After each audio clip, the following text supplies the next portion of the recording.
Hello everyone. So today this video is to show how to do web expression. This is part 2 of the previous video. So let's start. We completed the image questions from this particular paper, and now we are moving on to web expression. So starting from task 2 web page, you are going to create a web page and edit a style sheet for super disc sales. Many of the people who will view the web page have very slow internet connection. The web page and style sheet must work in any browser. All color codes must be in hexadecimal. Make sure that your style sheet contains no HTML. So create a new folder called STS HTML. So first we have to create a new folder in our current folder. So it's already created, as you can see, and we have already located the files, and then the image questions, disk 1, disk 2, disk 3, disk 4, everything is done. Now moving on to the creation of web page. Question number 5, create a web page called solid state drive.htm. This web page must work in all web browser.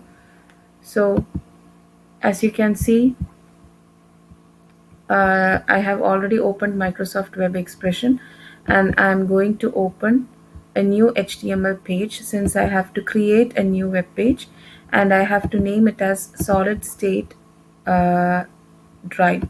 So I'm going to save it as the name given in the question paper, and I'm going to save it in my folder.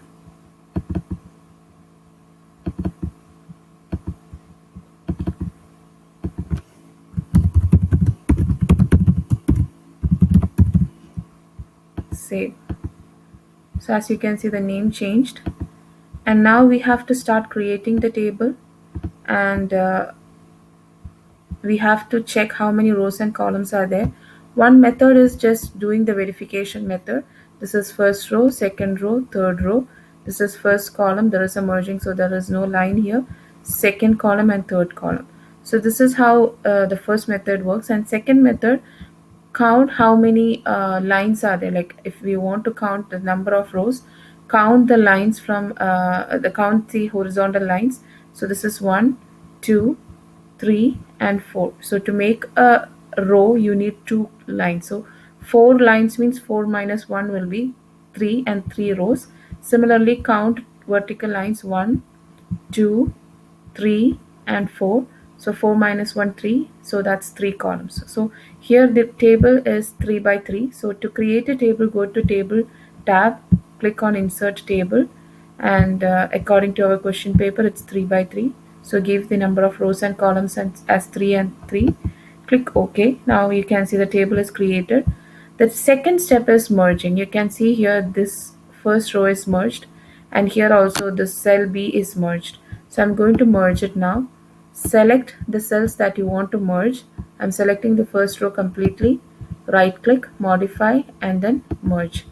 Similarly, select the 2 cells from the second row, right click, modify, and then merge. So the first row is merged, and then the second row is also merged. Now the third step is resizing the cells.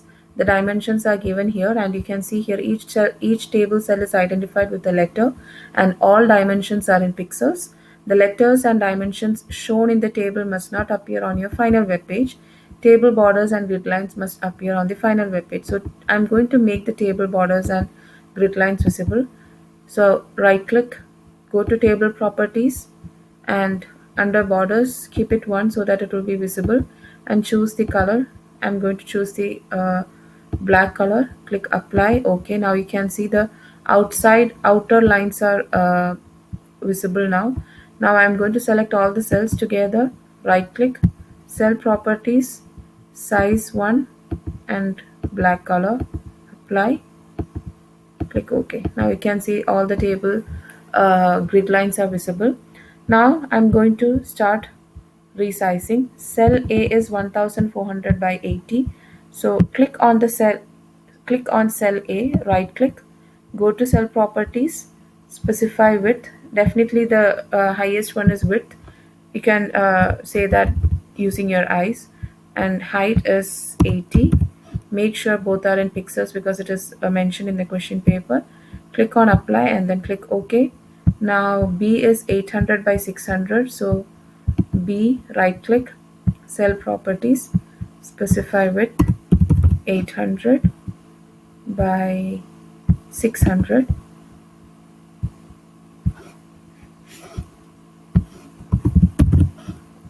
apply, click OK. Now the next one is C, 600 by 600. So you can see when I did the resizing for cell B, it become bigger and then C is smaller now. So click on C, right click, cell properties, specify width 600, specify height 600, apply, click OK. Now moving on to the last row, the first two are 400 by 80, so I'm going to select both the cells together in the third row because both have the same dimension. Go to cell properties, specify width as 400 and specify height as 80, apply OK. So both are resized now. And then the last one is 600 by 80. Go to cell properties and 600 by 80, apply OK. So all the resizing is done. Question number 5 is completed. So if you do it correctly, you will get 11 marks. Now in cell A, enter the text SSDs from SuperDisk sales. So I'm going to copy this for your examination. You can type it in cell A. This is cell A and we have to make it as H1. So you are already in cell A and you have to make the style of this text as H1. Since my cursor is in cell A, whatever I am typing in cell A will become H1 if I don't select. Now in this question, it doesn't matter if you select or not selected because there is no other text in cell A. So I'm just going to, I clicked on cell A and then I'm going to the style. You can see here Control Shift plus S also gives you the style. From here, we can choose heading 1. So now this is changed to heading 1. Now in cell B, the text from file. So first we have to open the file SST text. So this is the text file and as you can see there is a paragraph. I'm going to select the complete thing, copy and then we have to paste it in cell B. So go to cell B and then paste and we have to make it as H2, ensuring the original paragraph breaks are not lost. So I did not do any changes here, it's exactly the same. And now I'm going to change it to H2. So this is how it becomes.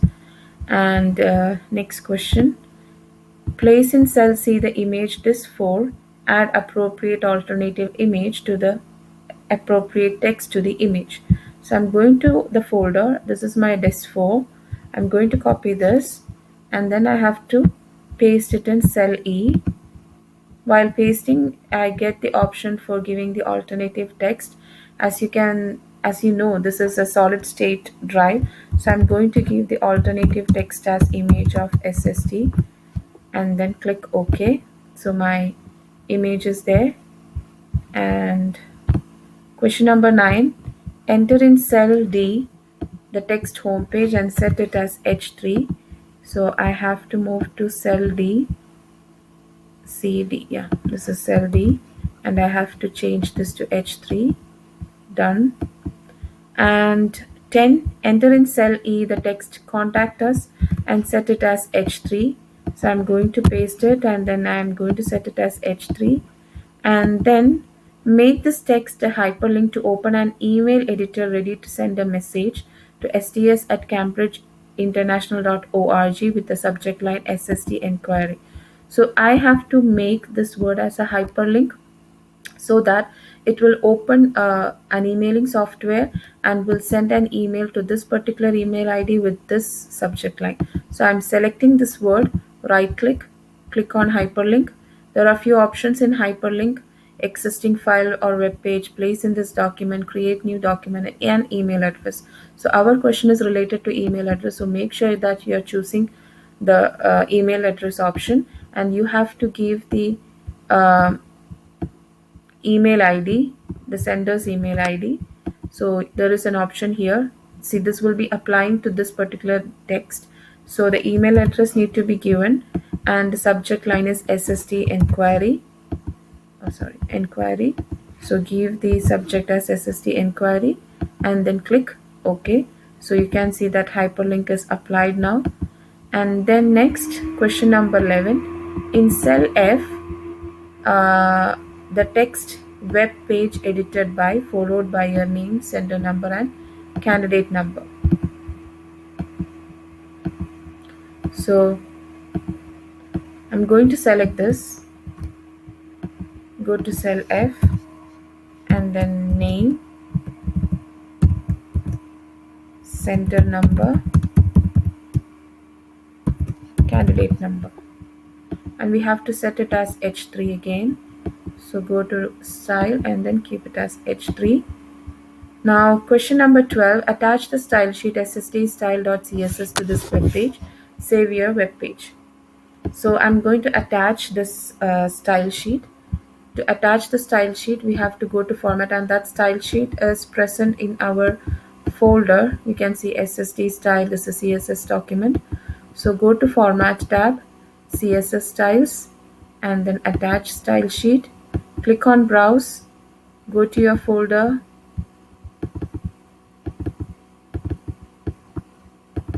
and this is the style sheet.